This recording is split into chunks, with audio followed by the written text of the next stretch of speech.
Assalamu alaikum, dear students. Today our topic is requirement engineering. Requirement engineering is basically the process of determining the user or customer requirements. Okay, how we gather the user requirements to build a useful software product according to the customer needs. Okay. We have to adopt the basic steps of the scientific methods to get the requirements from the user. Okay. All these things are related in requirement engineering, that how we gather the requirements from the user in the form of questionnaire. Either we gather the user requirements in the form of interviews or on-site observations. Basically, requirement engineering is the big discipline of software engineering. जितने भी software बनते हैं, खा वो किसी इदारे के लिए सॉफ्टवेयर बन रहे हो, खा वो डेटाबेस बन रही हो, या फॉर एक एग्जांपल ऐसे नादर सॉफ्टवेयर बना है, ये नादर के अंदर जो सॉफ्टवेयर काम करें, जितने भी सॉफ्टवेयर बनते हैं, all these software are developed after fulfilling the some set of activities, some after following the some rules, some steps. कुछ बेसिक स्टेप्स को फॉलो करते हुए ये सॉफ्टवेयर बनते हैं. ठीक है. And requirement engineering is the very important step because it deals with the requirements of the customer. कि कस्टमर क्या चाह रहा है, कस्टमर किस तरह का सॉफ्टवेयर लेना चाह रहा है, एंड यूजर के रिक्वायरमेंट्स क्या है, स्टेक होल्डर्स क्या चाह रहे हैं. ठीक है. पर्सनल्स जो बीच में इन्वॉल्व हैं उनकी एक्सपेक्टेशंस क्या है. ठीक है. ओवरऑल द सिस्टम बिहेवियर क्या है, सिस्टम फंक्शनैलिटी क्या है. ठीक है. All these things are related to the requirement engineering. ठीक है. Now we will see the brief description of requirement engineering. Basically, it is the process of determining the user requirement for a new or modified system or software. कि user requirements, आपने user की requirement इकट्ठी करनी है. ठीक है. जो नया प्रपोज सिस्टम आप बनाने जा रहे हैं. ठीक है. और वो इतनी वैलिड होना चाहिए कि आपका जो सिस्टम है वो यूज़र की रिक्वायरमेंट को फुलफ़िल करे. आपका जो सिस्टम है वो स्टेक होल्डर्स या कंपनी के जो उसके कंपनी वाले जो उनकी इंटेंशंस को फुलफ़िल करे. आपका सिस्टम का जो जनरल बिहेवियर है, उसकी रेपुटेशंस हैं, या उसके और जो पैरामीटर है, कॉस्ट इफेक्टिवनेस, वो सारी चीज़ें वो फुलफिल करें. All these things are done. Generally we adopt interviews to gather the information. Generally we adopt questionnaire and on site visit. Question ये है कि देखिए, यूज़र आपको जो अपनी रिक्वायरमेंट बता रहा है या एंड यूज़र बता रहा है, वो उसको टेक्निकल नहीं पता होता है. आपने उसकी रिक्वायरमेंट को एक क्वेश्चन के फॉर्म में कई दफ़ा आप इकट्ठा करते हैं कि यार वो क्या चीज़ लाना चाह रहा है, कि उसके सॉफ्टवेयर में कौन कौन से मॉड्यूल होने चाहिए. और आपकी जो सॉफ्टवेयर टीम है, software team have to see according to the technical point of views कि यार ये जो रिक्वायरमेंट है यूज़र की, other it is valid requirement है, then you have verified the requirement of the end user requirement of the customer according to the intentions of the stakeholders. Basically, there are three steps in requirement engineering. First is requirement gathering. It is also known as requirement elicitation. Second is requirement validation, and third is requirement management. First up is requirement gathering and requirement elicitation. Requirement elicitation means that we adopt multiple ways to gather the requirements from the user. We adopt multiple ways. We can adopt questionnaire, we can adopt interviews, we can visit the on-site visit to check how the old system is working, how the manual system is working, and what is the plan for our proposed system, and how what is the behaviour of our propose system. कि हमारा जो propose system में जो user बता रहा है, क्या वो उसको फुलफिल करता है, क्या वो उसको चेक करता है. ठीक है. और रिक्वायरमेंट गैदरिंग में there are two phases. First है, there are two types of requirement gathering. First है functional requirement, second non functional requirement.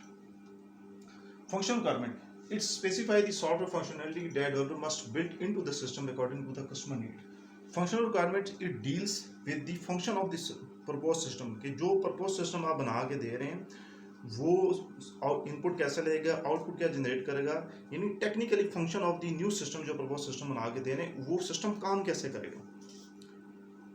ठीक है, उसमें यूज़र कैसे डाटा इनपुट करेगा, उसमें प्रोसेसिंग कैसे होगी, उसमें उसकी आउटपुट कैसे होगी, यानी it all things are related with the functional requirements. ठीक है, सेकंड है non functional requirements. These are not direct related to the function of the system, कि सिस्टम के फंक्शन से रिलेटेड नहीं है, but there are other parameters. For example, what are the general behaviour of the systems, what are the reputation of the system. जो आपने system बना के दिया है, लोग उसको कैसा समझ रहे हैं, उससे आपकी जो ऑर्गेनाइजेशन की रेपुटेशन वो इंक्रीज हुई है या डिक्रीज हुई है। ठीक है, कॉस्ट इफेक्टिवनेस, यानी all the general behaviours are the other parameters that are not directly related to the functional requirements are known as non functional requirements।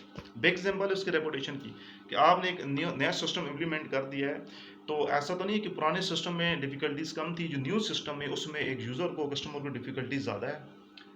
ठीक है, तो ये सारी चीज़ें आपने नॉन फंक्शनल रिक्वायरमेंट में देखनी होती है, कि we have to set the criteria for the system behaviour. उसमें उसकी रेपुटेशन भी आ गई, उसमें सिस्टम की कॉस्ट इफेक्टिवनेस भी आ गई है, एंड अदर पैरामीटर्स भी उसमें इसके शामिल हो गए। B part is the requirement validation, कि जो हम सिस्टम बना के दे रहे हैं, whether they meet the expectation of stake holder, then requirement verification. Requirement validation ये कि we gather the requirements, we as a software team, we as a requirement engineering team, we as a system analyst gather the requirement from the customer. हम end user से requirement लेते हैं, customer से requirement लेते हैं, जो वहाँ लोग काम कर रहे हैं उनसे रिक्वायरमेंट लेते हैं, and then we check that these requirements are valid. This step is the requirement verification, कि यूजर जो कह रहा है जी आप ये भी कर दें, या सिस्टम में ये मॉड्यूल ऐड कर दें, सिस्टम में ये मॉड्यूल ऐड कर दें, either these are valid according to the intention of the stake holders. क्या जो कंपनी आपको बुला रही है वो इस रिक्वायरमेंट को वैलिड करी, क्या उसको वेरीफाई करी, हाँ कंपनी को भी यही ये चीज़ें चाहिए। देखिए, हो सकता है कि आप उससे एक चीज़ पूछें, यूज़र आपको 100 चीज़ें बता दे, फिर वो आपको वो चीज़ें बता दे जो टेक्निकली इम्पॉसिबल हो, कि टेक्निकली उस मॉड्यूल को इम्प्लीमेंट करना इम्पॉसिबल हो। तो this steps belong to the requirement validation, कि other the requirements demand by the user are valid और नॉट वैलिड, और according to the system, according to the stakeholder intention, के stakeholders या company के जो shares हैं, honours हैं, वो उन चीज़ों को डिमांड कर रहे हैं, या other it is technically possible to fulfil the user requirement according to your propose system. ठीक है, ये सारी चीज़ हम रिक्वायरमेंट वैलिडेशन में देखते हैं। Third step is requirement management. It needs to gather new requirements, changing expectation, new regulation और other source of change. देखिए, requirement management we have to deal, some time ऐसे क्राइसिस आ जाते हैं कि फॉर एग्जाम्पल जिस तरह करंट लॉकडाउन सिस्टम है, ठीक है, तो we have to deal this crisis, that how when first we implement the system, ठीक है, then how our system will deal the new requirements. हमारा सिस्टम न्यू रिक्वायरमेंट को डील कैसे करेगा, how our system will work in crisis, एक crisis में हमारा system कैसे काम करेगा। If company change its regulations, अगर कंपनी अपने रूल और रेगुलेशन को चेंज कर देती है, then how we will modify our system. तो जो पुराना सिस्टम हमने बना के दिया है, जिसमें हमारी 4-5 साल की एफर्ट है, या जिसमें हमारी एफर्ट है, तो उस न्यू रेगुलेशंस को और न्यू चीज़ों को, ये न्यू मॉडिफिकेशन को कैसे इम्प्लीमेंट करेगी।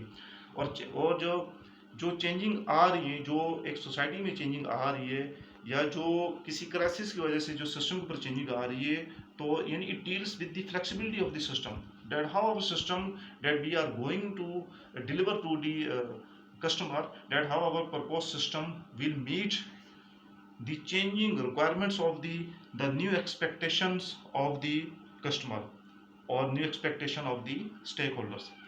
तो ये सारी चीज़ें हम रिक्वायरमेंट मैनेजमेंट में इसको हम डिटेल से स्टडी करते हैं। We will see the detail of each step in further lectures.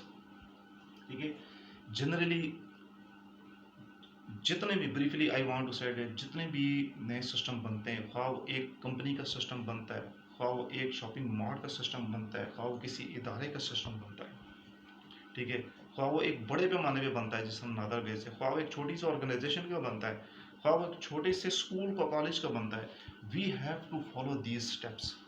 We have to gather the requirements from the user, from the customer. For example, if we are going to build the systems in an organization, in an education institution, then we have to gather the requirement from the admin clerk, we have to gather the requirement from the account clerk, from the teachers, from the principal, from the heads, that how we are delivering our system and how our system will fulfill the requirements of all the stakeholders, the principals हैं, admin incharges हैं, accounts हैं, उसमें students हैं। तो उन सब चीज़ों को देखने के बाद, उन सब चीज़ों को स्टडी करने के बाद, उन सब चीज़ों को गैदर करने के बाद, और generally we adopt the way of question, देर उनसे मुख्तलिफ क्वेश्चन हम देते हैं, वो फिल करके देते हैं, इंटरव्यूज करते हैं, ऑन साइड विजिट करते हैं, ऑन साइड विजिट है, मैनुअल सिस्टम को स्टडी करते हैं, then we design the module of our proposed system, and then we work on it, and our software team, our programmer work on it, and after the following these steps, we deliver a fruitful product to the our customer or to the our system। Thank you जी, अल्लाह हाफिज़।